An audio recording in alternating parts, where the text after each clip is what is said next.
২৪ বছর পর দাবা প্রিমিয়ার লিগে চ্যাম্পিয়ন তিতাস। লিগের শেষ রাউন্ডে উত্তরা চেস ক্লাবকে হারিয়েছে দলটি। তাদের point ১৬। Grandmaster Niaz Morshed, FIDE master Tahsin Tajwar, Zia, Saqlain Mustafa, আন্তর্জাতিক মাস্টার ফাহাদ রহমান ও ভারতীয় দাবারু পানিসার বেদান্তরা খেলেছেন চ্যাম্পিয়ন দলের হয়ে।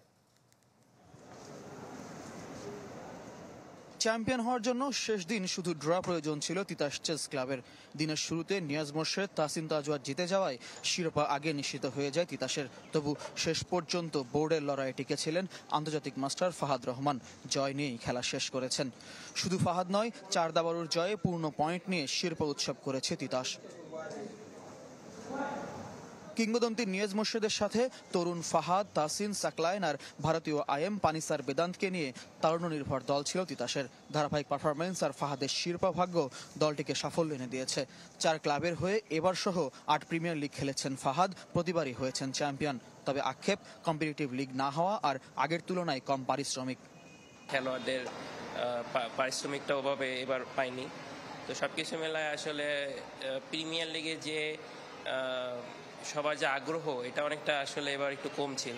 আমাদের টিম স্পিরিটটা শুরু থেকে খুব ভালো ছিল আর সবাই ইয়াং, একদম এনার্জেটিক।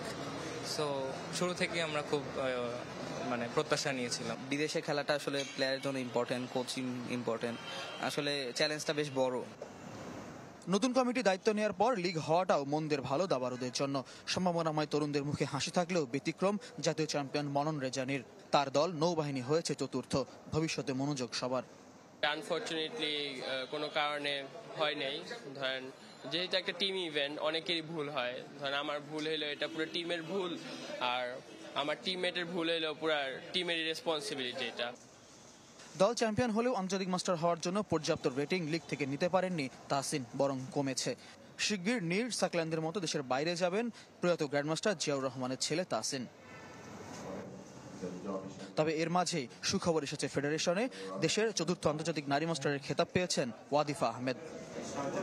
ফয়জুল ইসলাম, চ্যানেল 24, ঢাকা।